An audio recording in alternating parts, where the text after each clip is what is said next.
Donc, avant les festivités, on va avoir notre dernière conférence plénière pour cette édition 2025 du GRETSI. Et donc, on a le très grand plaisir d'accueillir Julie Delon. Donc, Julie est professeure de mathématiques à l'université Paris-Cité, au laboratoire MAP5. Et donc Julie est experte, enfin beaucoup d'entre vous la connaissent, mais Julie est experte de la modélisation aléatoire en traitement d'images, mais également en transport optimal et toutes les applications qui peuvent être associées. Je ne vais pas décrire tout le CV de Julie, ni vous parler de tous les prix qu'elle a reçus, mais peut-être juste mentionner donc, la médaille d'argent du CNRS que Julie a reçue en 2024. Donc voilà, donc on est très heureux, Julie, de t'accueillir. Si, ta présentation. Attends, j'ai perdu ma souris, mais ça revient. Là, c'est bon. Si je fais ça, ça marche.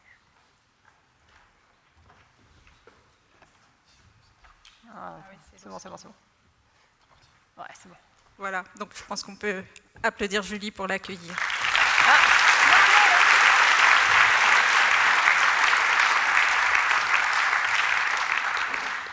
Merci beaucoup Florence pour la présentation. Ça me fait super plaisir que ce soit toi qui me présente, parce qu'on a été collègues pendant longtemps. Donc, ça me fait extrêmement plaisir d'être parmi vous aujourd'hui. Le GRETSI, c'est la première conf à laquelle j'ai participé je ne vais pas vous dire quelle année. Et voilà, donc je suis très contente d'être là, et c'est une communauté que j'aime beaucoup. Donc merci vraiment de m'avoir invité. Je vais vous parler de transport optimal, qui est un sujet voilà, qui est un peu mon dada là, depuis pas mal de temps. Et donc c'est toujours un peu le grand écart de faire ce genre d'exposé, parce que j'imagine qu'il y a des gens dans la salle, c'est devenu un peu mainstream le transport optimal, donc qui l'utilisent. Donc il y a plein de choses que vous allez déjà connaître, mais il y a aussi, j'imagine aussi des gens qui ne connaissent pas et qui vont découvrir. Donc j'ai une première partie où je vais faire un peu les rappels, un peu le b.a.-ba sur le transport, si on veut l'utiliser, notamment en traitement d'image. Un peu aussi des choses, des exemples, etc. dans ce domaine. Et puis je vais finir sur des choses peut-être un peu plus récentes, des liens entre transport optimal et des modèles génératifs, en tout cas ce que j'en comprends, des liens entre transport optimal et ce qu'on appelle le flow matching. Donc voilà, on va commencer tout de suite.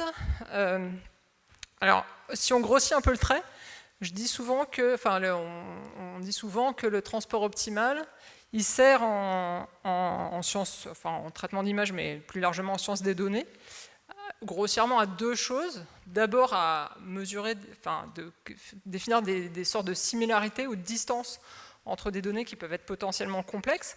Donc on sait tous calculer une distance entre deux points dans un espace euclidien, mais si on commence à avoir autre chose que des points, mais par exemple des nuages de points, potentiellement avec des géométries bizarres et en grande dimension, c'est pas complètement évident qu'est-ce qu'il faut faire pour mesurer à quel point ils se ressemblent ou pas.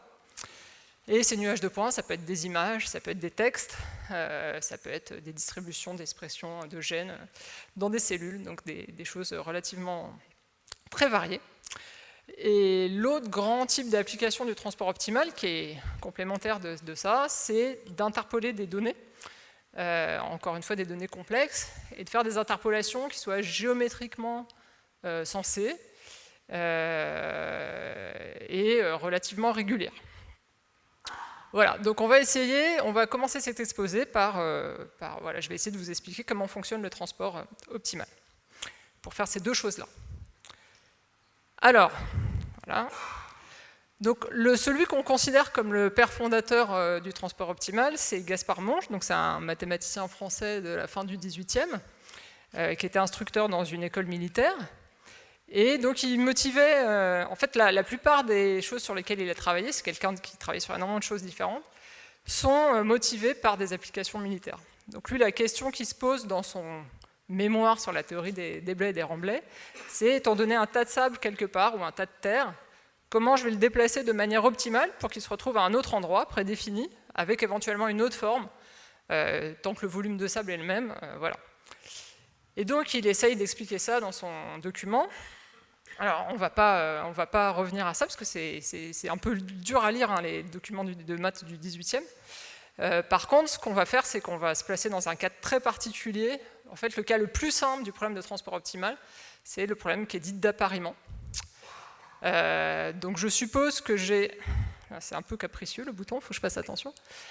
Donc, voilà, on va se poser... Alors, je suis désolé, j'aurais dû refaire avec Strasbourg. J'ai pas eu le temps. Donc, je suppose que j'ai 7 personnes qui veulent lire les actes du colloque du GRETSI 2025. Et comme c'est très rare, ça n'existe qu'en version papier. Et il y en a 7 exemplaires qui sont distribués dans cette bibliothèque qu'on voit en bleu. Et la question que je me pose, c'est, donc je vais répartir donc, une personne, une bibliothèque. Je veux une bijection entre les personnes et les bibliothèques, un appariement. Et je veux donc ils vont se déplacer pour ça, et je veux minimiser la somme des distances parcourues. D'accord? Donc, je vais faire apparaître un petit tableau dans lequel, à 2 entrées, une matrice, dans lequel j'ai les personnes en haut et puis les bibliothèques à gauche, et j'ai fait apparaître les distances en kilomètres que chaque personne doit parcourir pour aller dans chaque bibliothèque. Donc peut-être la première idée qu'on peut avoir, c'est d'envoyer chaque personne dans sa bibliothèque la plus proche. Si on fait ça, on voit qu'on a des conflits. Hein. Ces deux-là, par exemple, ils veulent aller dans la même. Et donc on comprend assez rapidement, donc ça, ce problème d'appariement, on comprend assez rapidement que c'est un problème qui est global, qu'on ne peut pas résoudre de manière locale, mais qu'on est obligé de tenir compte de toutes les valeurs qui sont dans cette matrice pour essayer de le résoudre. Donc ce qu'on veut, en fait, la solution qu'on veut, hein, c'est vraiment une bijection entre les lignes et les colonnes. Donc on veut, pour chaque ligne, choisir une seule colonne et réciproquement. Donc il se trouve que la solution, bon, dans ce cas-là, la solution elle est donnée par ça. Donc mathématiquement, si j'essaye de poser ce problème, donc ça c'est clair pour tout le monde, ce problème-là. Ça commence tranquillement, hein, quand même. Vous êtes d'accord? Donc si j'essaye d'écrire ça mathématiquement, je pose, mes gens sont des points xi, mes bibliothèques sont des points yj. Je suppose que j'ai des coûts que j'appelle c de xi, yj. Alors j'avais dit que c'était des distances, en fait ça pourrait être autre chose. Ça pourrait être le temps que je passe pour aller d'un point, enfin de la position des personnes à la bibliothèque. Ça pourrait être une distance au carré, ça peut être ce qu'on veut, d'accord? En général, c'est positif. En général, bon, si on est sur des espaces métriques, souvent, c'est des fonctions croissantes de la distance, mais on n'est pas forcé de faire ça. Et ce qu'on veut, c'est résoudre donc mathématiquement le problème suivant. Je veux minimiser sur l'ensemble des permutations possibles. Mon grand sigma n, là, c'est les permutations de 1n. La somme des c de xi, y, sigma i. Je cherche le sigma, la permutation sigma qui minimise ça. Et alors évidemment, on comprend bien que des permutations, ça on sait qu'il y en a factoriel n, donc on comprend bien qu'on ne va pas vraiment énumérer les factoriel n possibilités, même si pour 7 ça va encore, mais si on commence à avoir 100 personnes à 100 bibliothèques, on ne peut plus faire le calcul. Donc il faut des algorithmes. Heureusement pour nous, on a des algorithmes polynomiaux qui permettent de faire ce genre de choses. Donc pour résoudre ce problème d'assignement. Alors ce problème d'assignement, déjà si celui-là vous l'avez compris, vous pouvez faire plein de choses en traitement d'image rien qu'avec ça. D'accord ? Vous pouvez déjà dire je fais du transport optimal. Si vous faites de l'appariement, enfin j'appelle ça assignement, je crois que c'est plutôt appariement en français. Hein. Des fois je fais des anglicismes.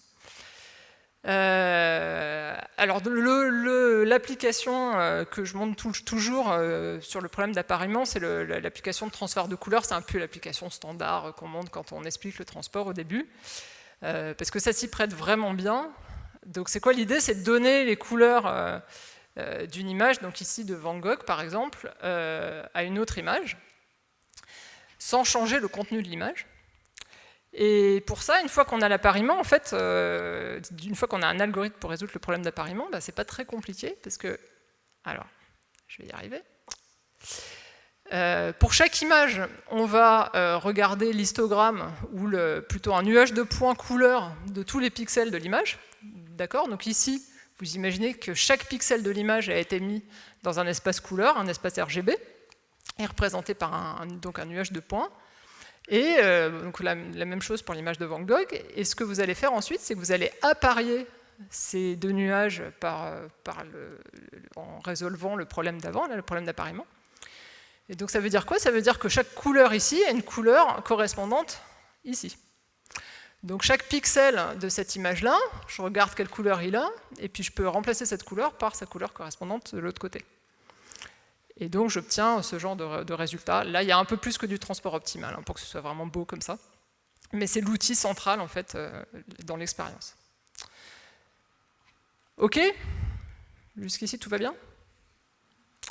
Alors, donc je vous ai dit, avec ce problème d'appariement, on peut faire déjà plein de choses, mais parfois, on veut aller un peu plus loin. Donc on a toujours nos points xi, yi, mais parfois, ces points, ils ont des masses. D'accord? Et parfois, on n'a pas le même nombre de points entre les xi et les y. Donc, il faut généraliser un peu le problème de Monge et regarder. Donc, on va avancer d'un siècle et demi. On arrive aux années 30-40. Il y a eu la révolution industrielle entre les deux. Et les gens se posent plein de problèmes de logistique parce qu'il faut aller envoyer des matières premières pour construire des tas de choses, etc.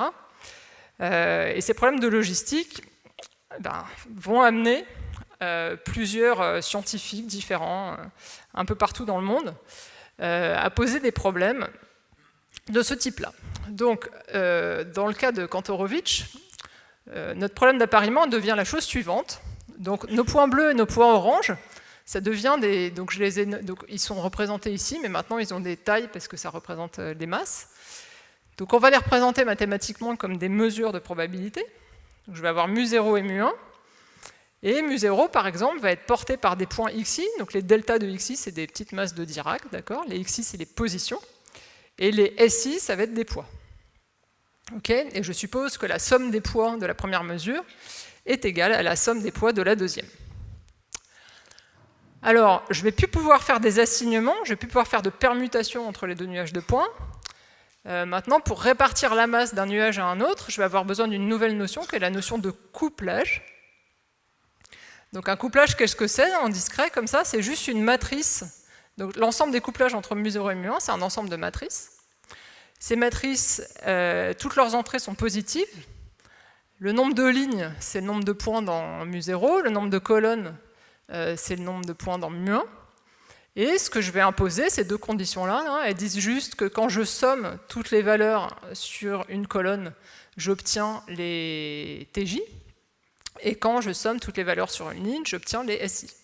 Donc ça veut juste dire que la quantité de masse qui part d'un point XI, c'est exactement SI, et la quantité de masse qui arrive au point TJ, c'est exactement, au point YJ, pardon, c'est exactement TJ. Donc cette matrice-là, une matrice comme ça me dit comment la masse va se répartir de la première mesure vers la deuxième. Gamma de IJ, c'est la quantité de masse qui va partir du point xi et arriver au point yj. Et donc le problème d'optimisation, le min sur sigma de la slide précédente, ça va devenir un min. Donc je vais avoir une somme double maintenant. Je vais toujours avoir une fonction de coût, sauf que maintenant je m'autorise de mettre ensemble tous les couples xi, yj.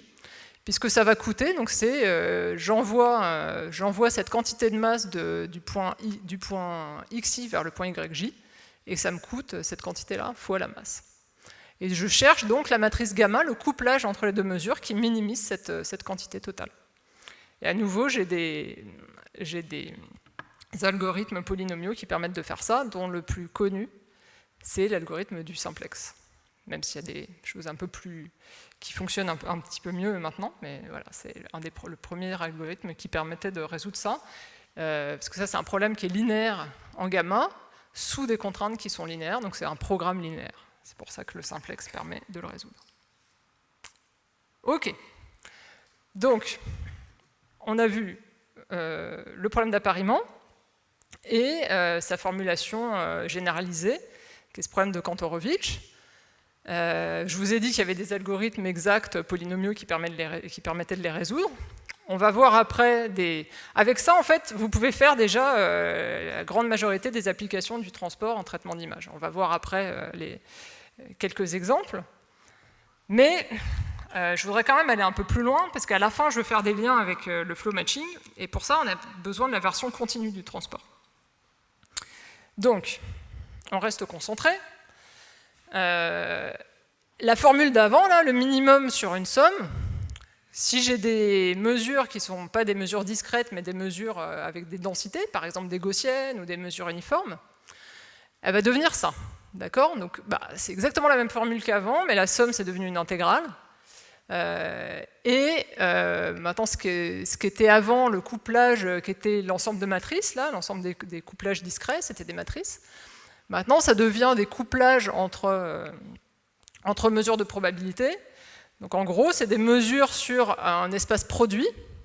D'accord? Si chaque mesure de probabilité est de dimension 1, par exemple, je vais regarder des mesures de proba en dimension 2. Et les couplages, donc c'est des mesures sur l'espace produit qui ont pour marginal mu0 et mu1. D'accord? Donc c'est la même chose que tout à l'heure avec ma matrice qui sommait, dont les lignes et les colonnes se sommaient au SI ETJ. Et donc, le problème de transport optimal de Kantorovich, dans le cas général, pour des mesures quelconques, il s'exprime comme ça. D'accord? Je minimise cette quantité sur les couplages entre mu0 et mu1. Donc ça, c'est un exemple juste de couplage pour ces deux mesures-là, par exemple. Alors, si vous faites plutôt des probastats, peut-être que plutôt que des intégrales, vous préférez des espérances. Donc une formulation parfaitement équivalente à la précédente, c'est de dire que je vais minimiser l'espérance du coup entre le couplage entre deux variables aléatoires x0, x1, sous la contrainte que x0 suit mu0, x1 suit mu1, et en fait ce que je cherche c'est le couplage entre x0 et x1. D'accord? Une mesure de proba sur un espace de produit, c'est juste un couplage entre deux variables. Ok? Alors, je vous ai promis au début de l'exposé qu'avec le transport optimal, on allait pouvoir faire des distances et des interpolations. Donc là, on y vient tout de suite. Si ma fonction C ici, supposons que mes variables aléatoires, ce soient des variables aléatoires sur un espace métrique, je ne sais pas, sur un espace euclidien par exemple, sur laquelle donc, il y a une distance. Si ma fonction C, c'est la distance à une certaine puissance P avec P plus grand que 1, eh bien ce WP, là, ce truc-là, alors ça c'est WPP, donc il faut prendre ce truc-là, la puissance 1 sur P, ce WP est lui-même, ou elle-même, une distance. Donc ça c'est très sympathique, ça veut dire que si vous vous mettez sur un espace sur lequel vous avez une notion de distance entre les points, avec Wasserstein, ça vous donne une notion de distance entre les mesures de probabilité sur cet espace. D'accord ? C'est une manière de lifter la notion de distance des points aux mesures de probabilité sur l'espace.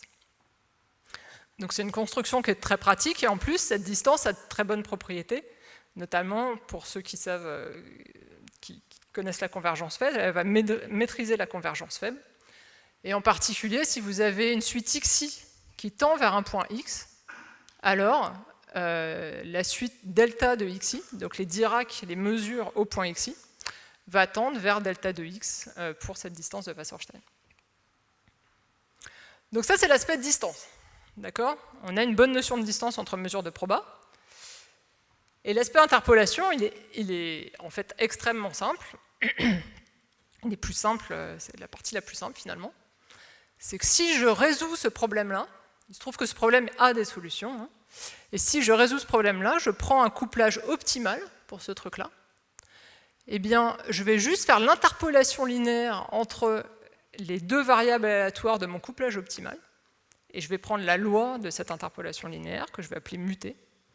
Et en fait, ce muté, il va bien interpoler entre mu0 et mu1. D'accord? Parce qu'au point, quand t égale 0, donc ce truc-là, c'est juste une interpolation linéaire, c'est des variables aléatoires qui, en 0, ça vaut x0, en t égale 1, ça vaut x1, c'est pour t entre 0 et 1. Et donc, si je prends ces variables aléatoires, si je prends l'interpolation entre les deux, le muté, il va bien interpoler entre mu0 et mu1. Allez, tout de suite, un petit exemple. Dans le cas de l'appariement des points bleus vers les points jaunes, par exemple, le premier exemple que j'ai donné, et bien, cette interpolation, elle va juste envoyer les points en ligne droite vers leur correspondant. OK ? Donc chaque point bleu va aller vers son correspondant jaune, Et ça va être ça, et il va y aller à vitesse constante, et ça va être ça l'interpolation donnée par le transport.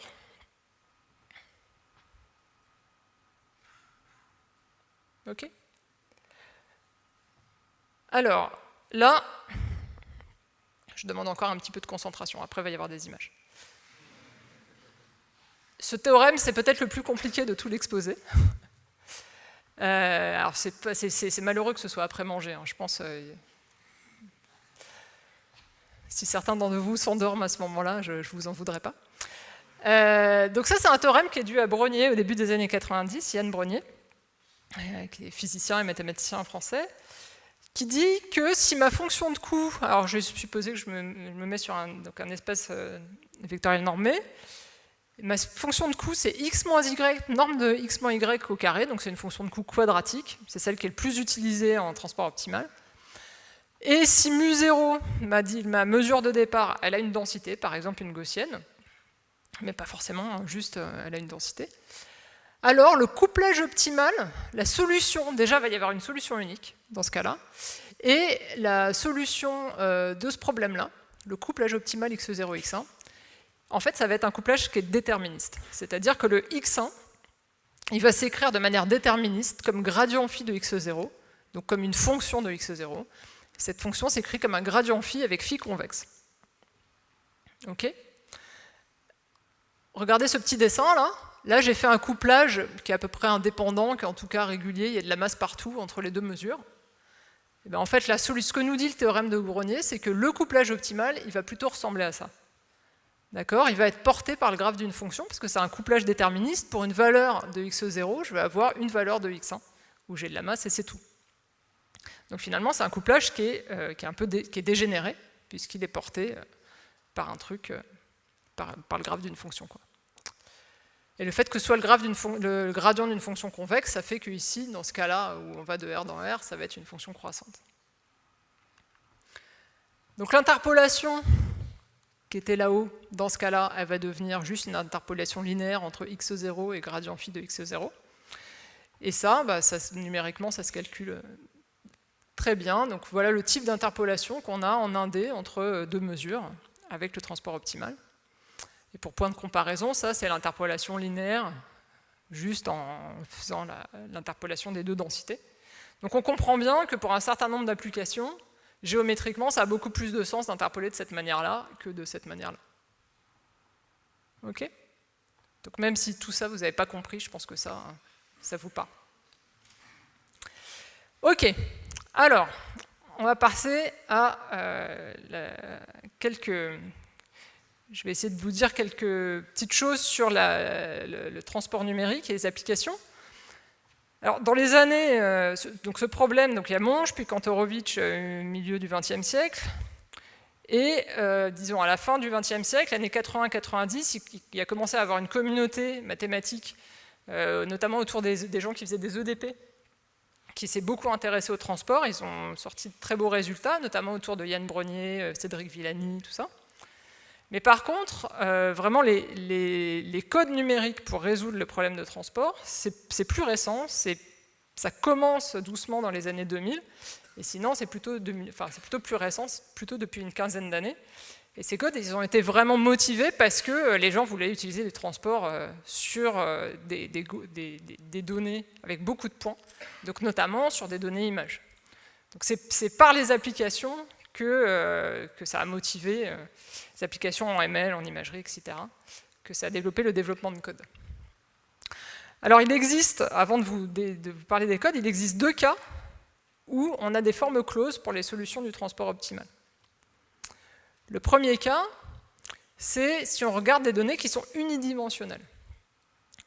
Dans ce cas-là, alors il faut aussi que le coût s'écrive h de x moins y avec h convexe, mais comme très souvent le coût qui est utilisé dans les applications, c'est norme de x moins y ou norme de x moins y au carré, etc. Ça rentre dans ce cas-là. Et dans ce cas-là, la solution, c'est ce qu'on appelle le réarrangement monotone, que je peux expliquer très facilement sur des points. Si j'ai des points bleus et des points oranges, le premier point s'envoie vers le premier, le deuxième vers le deuxième, etc. Et si je n'ai pas des points mais des densités, en fait, c'est les quantiles des densités qu'on va faire correspondre. Donc, si je prends mu0, mu1 et que j'écris grand F0, grand F1, leur fonction de répartition, et cumulative distribution function, c'est ce que veut dire le CDF là. Dans ce cas-là, la distance de Wasserstein 2 entre mu0 et mu1, elle a une formule explicite, hein, où on voit qu'on fait se correspondent les quantiles des deux distributions. Et pour ceux qui viennent du traitement d'image classique, je pense qu'à un moment de votre vie, vous avez forcément fait de l'égalisation d'histogramme ou de la spécification d'histogramme. Ben, en fait, vous faites du transport quand vous faites ça, parce que vous appliquez, donc ce qu'on veut faire, pour ceux qui ne connaissent pas, c'est qu'on a deux images, par exemple ces deux-là, et on veut transformer l'histogramme de niveau de grille de celle-là pour qu'il corresponde à l'histogramme de niveau de grille de celle-là, pour qu'elle soit plus comparable. Donc on va obtenir ce genre de résultat. Et en fait, quand on fait ça, ben, on applique exactement cette fonction-là à l'image, et ça, on est exactement en train de faire matcher les quantiles, donc de faire du transport, du réarrangement monotone. L'autre cas où on a une forme close, c'est le cas gaussien. Dans ce cas-là, la distance de Wasserstein, elle s'écrit comme ça. Donc il y a une partie qui est de la distance entre les moyennes et une partie qui est une distance entre les covariances, qui s'appelle la distance de Bure. Et ça a plein d'applis, notamment le FID, pour ceux qui font des modèles génératifs, est basé là-dessus. Et puis il y a plein d'applis en mélange de textures, en transfert de style de ce modèle gaussien. Donc rien qu'avec ces deux formules closes, on peut faire déjà pas mal de choses, encore une fois, en transport avec des applis en imagerie. Alors, on pourrait parler 5 heures des solveurs numériques, donc on n'a pas du tout le temps dans un exposé de ce type, mais juste quelques indications de ce qui existe. Évidemment, ce n'est pas exhaustif ici, c'est juste pour vous donner une idée du fait qu'il y a beaucoup d'algos qui existent, qui ont été développés depuis 15 ans pour résoudre les problèmes de transport optimal. Alors, il y a évidemment les algorithmes historiques qui sont les algorithmes exacts de programmation linéaire. Celui qui est généralement recommandé, si on veut vraiment faire du exact, c'est le network simplex. Alors, si vous avez des problèmes de transport optimal avec quelques centaines de points, ça marche très bien, hein. Vous n'êtes pas obligé de vous embêter avec les autres, d'accord ? Ça m'arrive très souvent de reviewer des papiers où les gens ils font des trucs super développés alors qu'en fait leur problème de transport il a 100 points. C'est pas la peine, si vous avez 100 points, vous faites ça et c'est très bien. Après, il y a des algorithmes, donc ça c'est aussi un algorithme exact, mais qui est dans le cas semi-discret, si on a par exemple une mesure à densité et une autre mesure discrète, donc, qui est développée par Quentin Mérigot et puis aussi Bruno Lévy. Après, vous avez des algorithmes, les deux en vert là. Donc celui-là qui est très connu, qui est ce qu'on appelle le transport régularisé. On ajoute un terme anthropique, par exemple anthropique, à la fonction de perte, enfin l'énergie pardon, du transport optimal, et puis ça convexifie le problème, ce qui fait qu'on a des algorithmes plus efficaces, on gagne un ordre n là, par rapport à la programmation linéaire, au prix d'une certaine forme de régularisation sur la solution. Il y a des algos qui sont basés évidemment sur des réseaux de neurones, hein. C'est un peu obligé aujourd'hui. Et puis vous avez, donc ça c'est des algos que je dirais approchés dans le sens où ils cherchent à approcher la solution exacte. Puis après vous avez d'autres solutions, les deux que j'ai mis en bleu par exemple, où ce qu'on essaie de faire, c'est pas d'approcher forcément une distance de Wasserstein, mais de proposer d'autres distances qui sont plus simples à calculer numériquement et qui vont avoir le même comportement. D'accord ? Et alors, le choix de l'algorithme, si vous avez un problème de transport optimal à résoudre, le choix de l'algorithme il va dépendre de plein de choses, de la forme que prennent vos données, est-ce qu'elles sont discrètes, semi-discrètes, sur une grille, pas sur une grille, etc. De la quantité de points que vous avez, en quelle dimension vous êtes. Il n'y a pas un algorithme qui est mieux qu'un autre, ça dépend de ce que vous voulez faire. Pour ceux qui ne connaissent pas du tout le transport et qui veulent s'y mettre, le truc le plus simple à implémenter, hein, c'est ça, le Sliced Optimal Transfer. Ça se base sur le fait qu'en 1D, on a une solution explicite, et c'est vraiment quelques lignes pour implémenter ça, une fois qu'on a... Voilà, on fait des tris en 1D, et puis après on projette, voilà. Donc, très facile de faire un TP pour vos étudiants avec ça, par exemple. La bonne nouvelle, c'est que quasiment tout ce qui est sur cette slide, c'est implémenté dans la librairie Python Optimal Transport, qui est développée par Rémi Flammary. Et la bonne nouvelle, c'est qu'en plus, la grande majorité, ils sont implémentés de manière différenciable. C'est-à-dire que si vous voulez utiliser du transport optimal dans des fonctions de perte pour entraîner des choses, pour minimiser quelque chose, vous pouvez. Voilà, tout est différenciable de manière automatique. Alors, ça fait un peu catalogue, hein, ces slides, mais je me suis beaucoup creusé la tête sur comment parler des applications. Il y en a trop, ce qui est bien, ça veut dire que plein de gens font du transport. Mais voilà, c'est impossible d'être exhaustif. Je suis sûr j'espère que je vais vexer personne en oubliant des grands domaines. C'est sûr que j'en oublie. J'ai mis les choses que je connaissais. Donc, des applications. À ma connaissance, la première utilisation du transport, mais je suis sûr que quelqu'un dans la salle va m'en sortir une autre, mais à ma connaissance, la plus ancienne, c'est un papier de Rubner de Computer Vision où il faisait de l'image retrieval et où il utilisait du transport pour comparer les images. Il y a de jolis travaux aussi d'un élève de Yann, qui doit être Yann Gousseau, qui est quelque part dans la salle, je ne sais plus où il est, qui est ici, qui faisait aussi des choses similaires. Voilà, donc il y a plein de... ça a commencé pas mal par la computer vision. Évidemment, tout ce qui est recalage d'images, c'est très approprié aussi, hein, on définit des distances, donc voilà, c'est tout à fait approprié. Pas mal de choses aussi en simulation. Là, Bruno Lévy fait des choses absolument magnifiques où il reconstruit des interpolations entre l'univers primitif et aujourd'hui. Ça va trop vite à chaque fois. Et puis voilà, là, c'est d'autres applications en imagerie plus traditionnelle. Donc, tout ce qui est édition d'images. Donc, j'ai parlé de transfert de couleurs, je vais parler un peu de transfert de style. En problème inverse aussi, où ça peut paraître moins évident, mais les distances de transport peuvent être utilisées pour aller améliorer en fait des fonctions de perte pour entraîner des réseaux de neurones de restauration, en imagerie sismique. Et puis, un gros domaine d'application du transport, c'est la génération d'images. Donc la texture, la synthèse de texture, le mélange de textures. Et évidemment, tout ce qui est fonction de perte pour l'entraînement de réseaux. Et le truc le plus connu, c'est les WGAN, hein, où la distance de Wasserstein va venir stabiliser en fait l'entraînement. Puis StyleGAN, je crois, est aussi basé sur ça.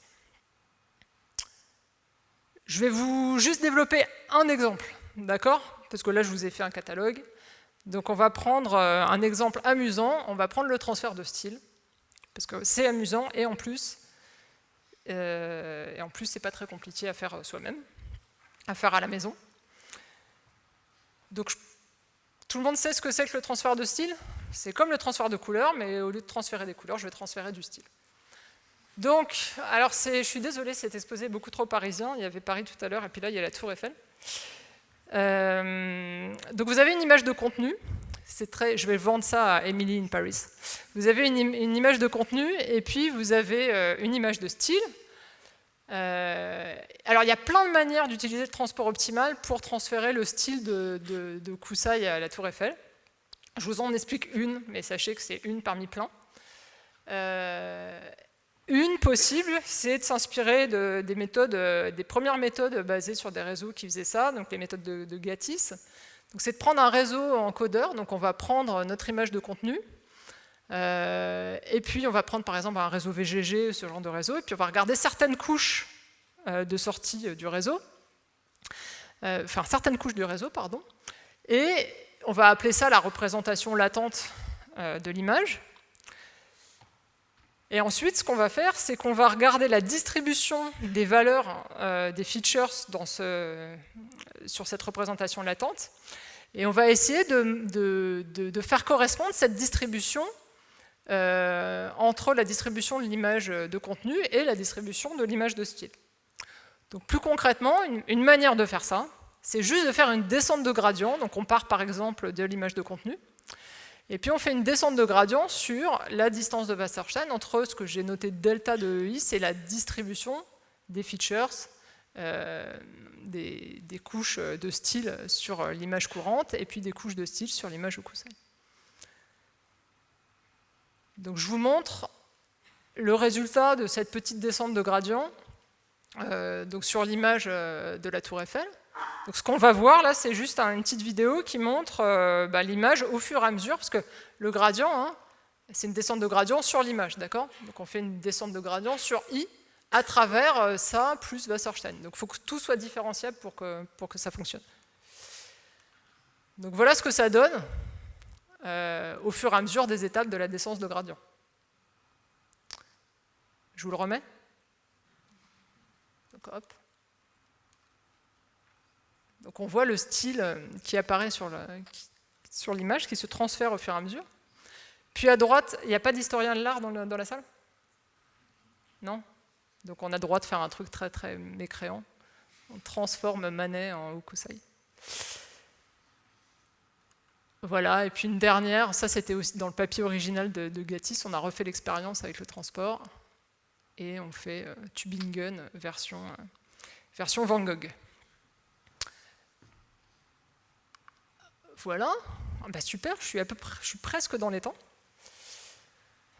Et pour ceux qui sont encore réveillés, on va parler des liens entre transport optimal et flow matching.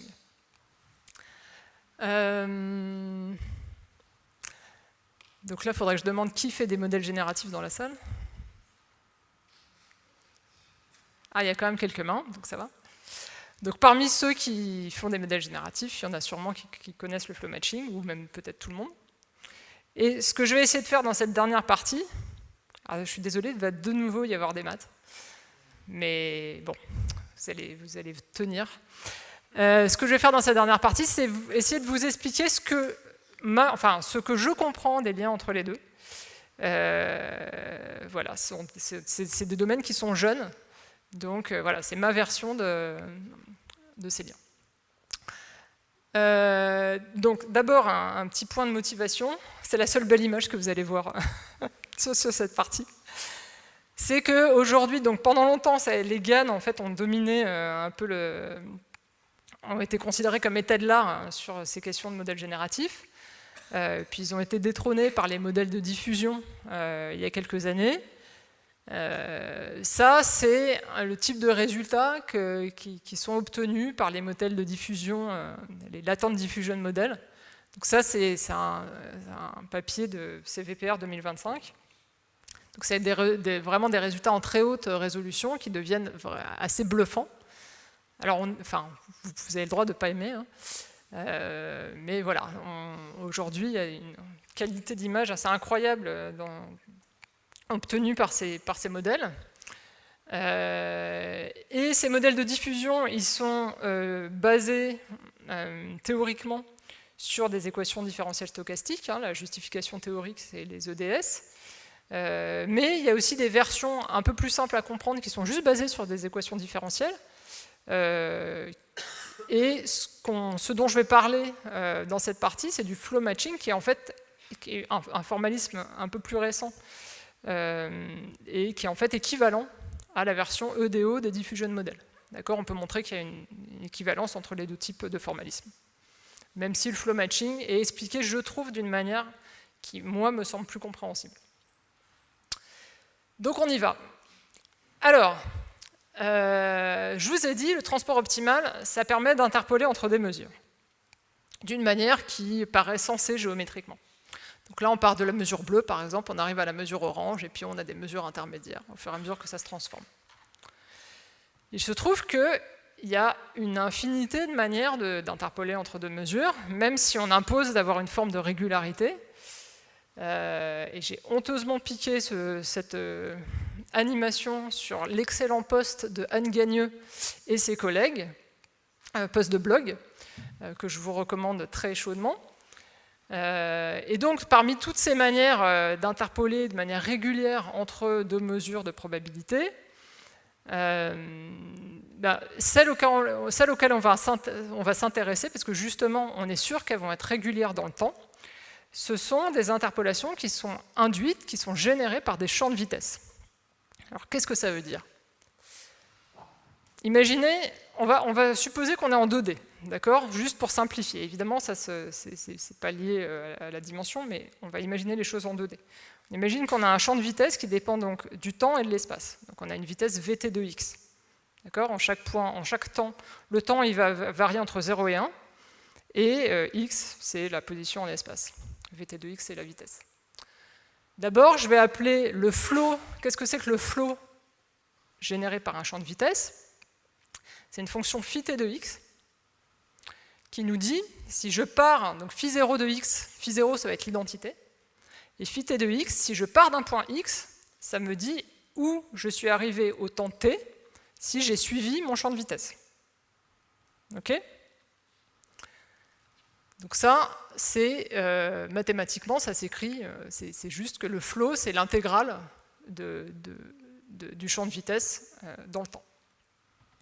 Donc mon champ de vitesse, en fait, il me permet, en partant d'un point x, si je suis ce champ de vitesse, il me permet de déplacer mes points. D'accord? Et si j'ai une bonne enfin un petit peu de régularité sur ce champ de vitesse, mes trajectoires ne vont pas se couper. Jusqu'ici, tout va bien?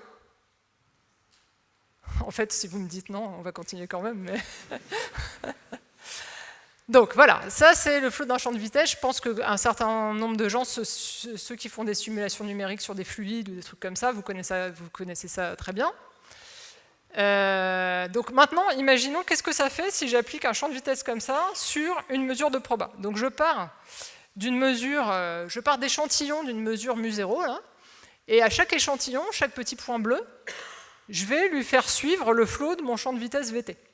Donc on voit que les points bleus ils vont se déplacer dans le temps, donc ça c'est le temps en fait, ici, d'accord? Ça c'est t égale 0, et puis ça c'est t égale 1. Ils vont se déplacer dans le temps, et donc on voit bien que la distribution des points, elle va changer dans le temps. Donc on part de mu0, et puis ma distribution, dans le temps, je vais l'appeler mu t. Et puis ce qu'on espère, c'est qu'à la fin, on arrive à une distribution mu1, par exemple, qui est une distribution cible. Alors il se trouve que si mu t, c'est ce que je note grand L, là, c'est loi de ce qu'il y a à l'intérieur. Donc si j'appelle mu t la loi de x0, donc c'est les points de départ dont j'ai fait suivre le champ de vitesse, donc je prends phi t de x0, donc je leur ai fait suivre le flow du champ de vitesse jusqu'au temps t, et je prends la loi de ce truc-là, je l'appelle mu t. Il se trouve que dans ce cas-là, mon chemin mu t et ma vitesse Vt, ils vont vérifier une équation au sens faible qui s'appelle l'équation de continuité. Donc ça, encore une fois, c'est des trucs qui sont classiques en mécanique de fluide, par exemple. Et donc là, on a une application qui nous dit, je pars d'une mesure mu0, je lui applique un champ de vitesse v, alors la mesure induite mu t, elle va vérifier ça avec v. Il se trouve que une des bases théoriques du flow matching, c'est que la réciproque est vraie sous certaines hypothèses. Donc la réciproque, ce serait quoi? La réciproque, c'est que si x0, donc si on part de mu0, et que le couple mu t vt vérifie l'équation de continuité, alors mu t, c'est forcément la loi de x0 transformée par le flow phi t. Donc j'ai une équivalence entre vérifier l'équation de continuité et, en gros, s'écrire... si je pars de mu0, j'ai une équivalence entre vérifier l'équation de continuité et s'écrire comme l'image de x0 par phi t.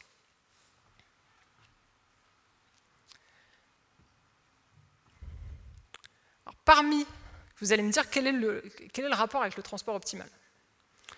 Donc, parmi toutes les solutions possibles de l'équation de continuité, il se trouve que le transport optimal, il va en privilégier une.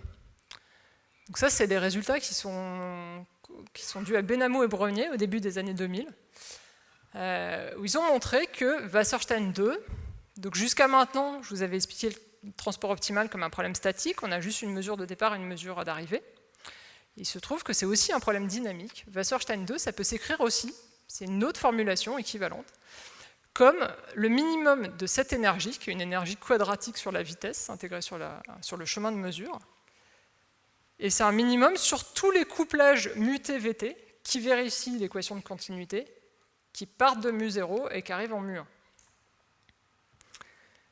Et le lien entre cette formulation et celle du début de l'exposé, c'est que si j'ai résolu mon problème de transport optimal, donc j'ai trouvé par exemple un assignement entre des points d'une mesure mu0 et des points d'une mesure mu1, donc j'ai trouvé par exemple une carte de transport optimal, une application de transport optimal T étoile. Dans ce cas-là, la solution de ce problème, ici, c'est le champ de vitesse qui va être solution.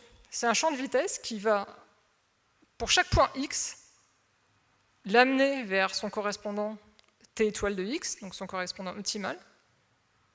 Et la trajectoire suivie par x, il va aller en ligne droite, et il va y aller à vitesse constante.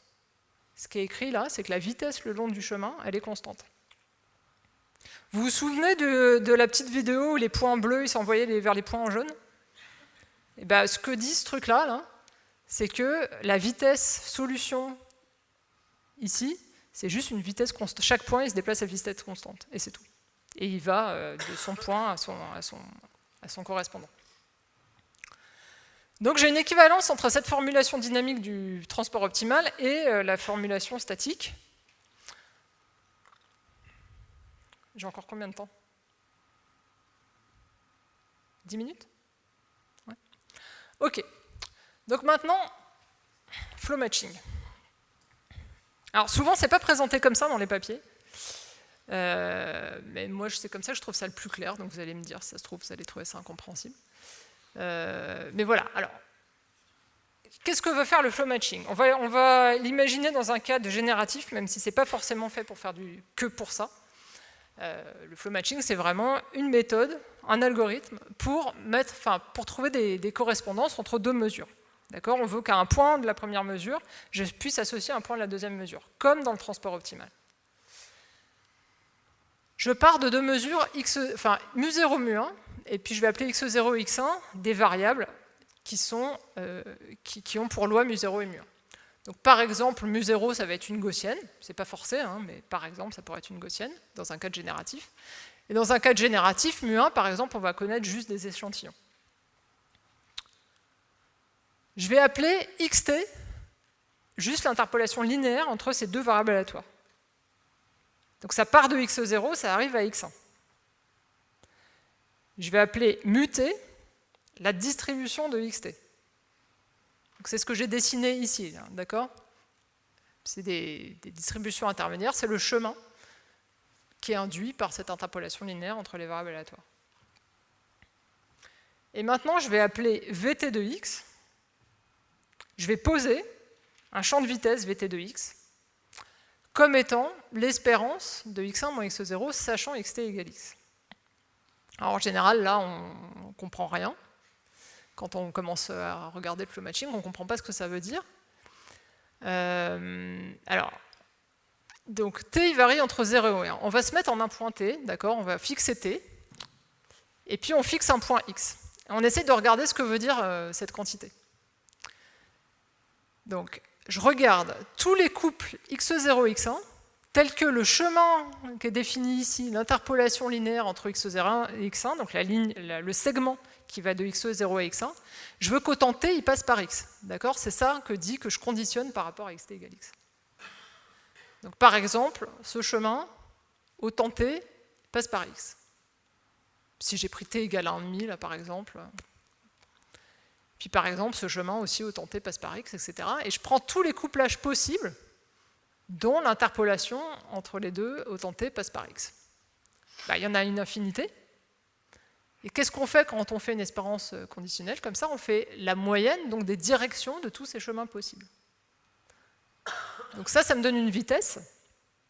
En fait, la flèche, elle devrait être aussi longue, elle devrait être beaucoup plus longue, c'est juste que ce serait illisible.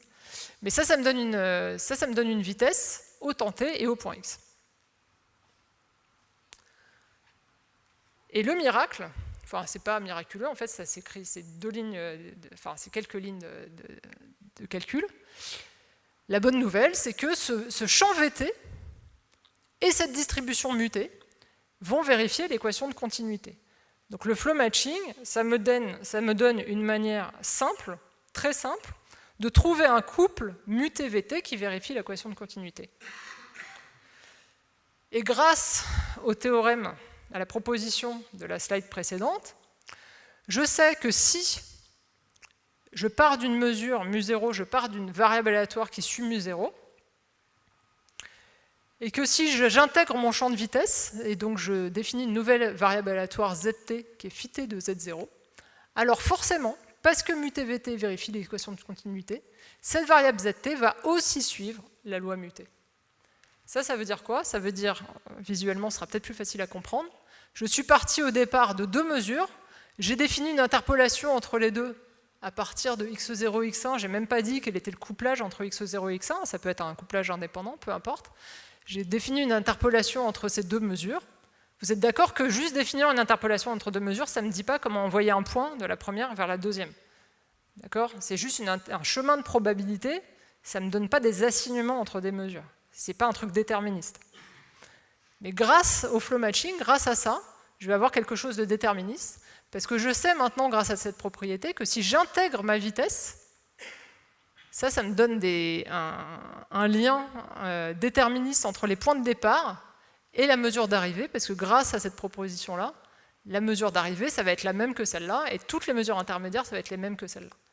Donc en intégrant le champ de vitesse, je vais avoir exactement le même chemin de probabilité qu'avant. Et donc, comment je fais pour... pardon. Ah, ça va être long. Comment je fais pour faire un modèle génératif avec ça? Le code est vraiment ultra simple. Vous regardez un code de flow matching, c'est, je sais pas, c'est moins d'une centaine de lignes, quoi. Vous entraînez d'abord un réseau de neurones Vθ pour essayer de calculer ce truc-là.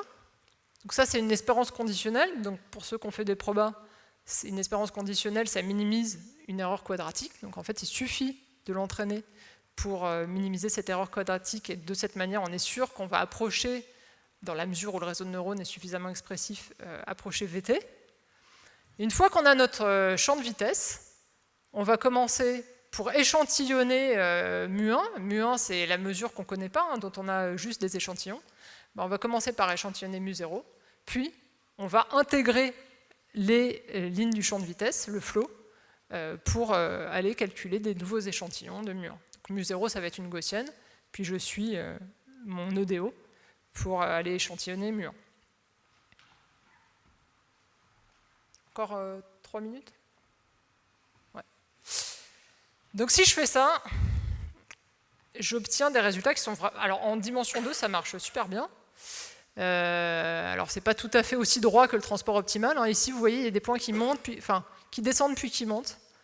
Pareil ici, là, on part d'une gaussienne, on arrive à une spirale. Donc vous voyez qu'on va pas en ligne droite. Je ne sais pas si ça se voit sur la vidéo. On ne va pas en ligne droite, on fait un peu des circonvolutions, mais c'est quand même pas mal. Et ça, c'est avec des tout petits réseaux, évidemment, dimension 2, ça marche bien. On peut montrer qu'il y a des équivalences dans le cas 1D, si on part d'un couplage indépendant. On peut montrer dans le cas gaussien qu'on a équivalence uniquement si, dans le cas indépendant, si les matrices de covariance entre les gaussiennes commutent. Donc on peut montrer essentiellement que dans certains cas très particuliers, le flow matching et le transport optimal vont donner la même solution, mais qu'en général, ce n'est pas vrai. Si on cherche à appliquer le flow matching à des tâches standards pour lesquelles on sait que le transport optimal marche bien, en général, ça ne marche pas aussi bien. Donc, voilà, quelle est la conclusion? La conclusion, c'est que ce sont des choses qui sont assez récentes, donc en fait, il y a énormément de choses à faire encore. On pourrait se dire, bon, finalement, le transport optimal, c'est mieux, parce que ça fait des chemins qui sont à vitesse constante, qui vont tout droit. Donc, il n'y a pas besoin de simuler après une EDO pour aller trouver le correspondant. Mais par contre, le transport optimal, si on est en grande dimension, qu'on commence à avoir beaucoup de points, on est quand même assez vite limité, même s'il y a des solutions qui existent, alors que le flow matching, lui, il passe bien à l'échelle. D'accord ? On peut avoir des modèles beaucoup plus larges. Donc évidemment, dans les dernières années, les gens ont essayé de mettre ensemble les deux, de manière assez naturelle. Donc d'abord, soit en améliorant le flow matching, avec du transport mini-batch, parce que la vitesse quand on entraîne le réseau de neurones VTT, on utilise des batchs sur lesquels on peut faire du transport optimal. Donc ça, j'ai encore honteusement piqué cet exemple du post de blog de Anne, qui montre en fait qu'effectivement, quand on fait ça, on va avoir des trajectoires qui sont plus rectilignes et on va plus vite aller vers l'objectif. Il y a un certain nombre de papiers, notamment des papiers qui s'appellent Rectified Flows, qui proposent d'itérer ce processus de flow matching, ce qui permet d'avoir des chemins qui sont plus droits. Donc on va aller plus directement échantillonner, par exemple, si c'est de la génération des images de chats, on va aller plus directement échantillonner le bon chat. Bon, cela dit, c'est pas parce qu'on va droit qu'on fait du transport optimal. Hein. D'accord ? C'est juste qu'on a des chemins qui sont plus droits, donc qui sont plus rapides. Donc c'est pas parce que ça va droit que c'est pertinent. Mais pour de la génération, on pourrait se dire que ça suffit tout à fait. Hein. Et en l'occurrence, c'est le cas. Il y a des papiers qui essayent de montrer théoriquement que si on fait ces itérations-là du flow matching et qu'on impose la contrainte que le champ de vitesse, c'est un gradient de fonction convexe. Vous vous souvenez du théorème de Brognier? Non? Ok. Dans ce cas-là, on obtiendrait asymptotiquement le transport optimal. En fait, c'est pas si simple. Il manque des hypothèses dans ce papier. C'est assez facile de s'en convaincre. Encore une fois, c'est pas parce que là, si j'envoie mes 2 points bleus vers mes 2 points verts, le transport optimal, il va être vertical. Et si je pars d'un truc comme ça, ça va jamais marcher. D'accord ? Il y a des points fixes pour ce problème-là, qui sont des points fixes qui sont non optimaux, et pourtant ils ont une loss 0. C'est des trucs qu'on a regardés avec Johannes Hertrich et Antonin Chambol.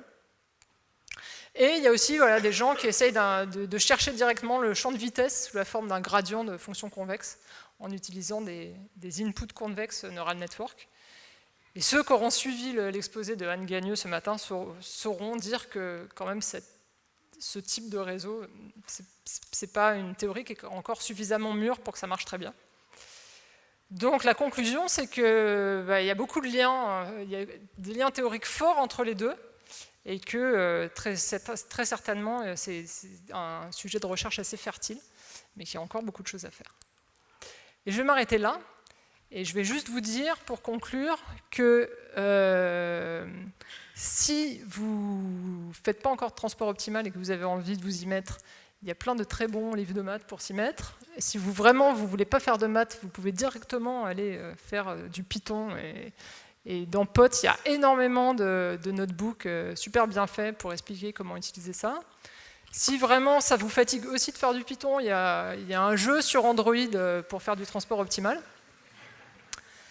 Et puis, je n'ai pas parlé de plein de choses, c'est impossible d'être exhaustif, mais on peut faire du transport optimal entre des mesures qui ont des poids différents, on peut faire du transport optimal entre des espaces différents, on peut faire plein de choses. Donc voilà, c'est un beau sujet.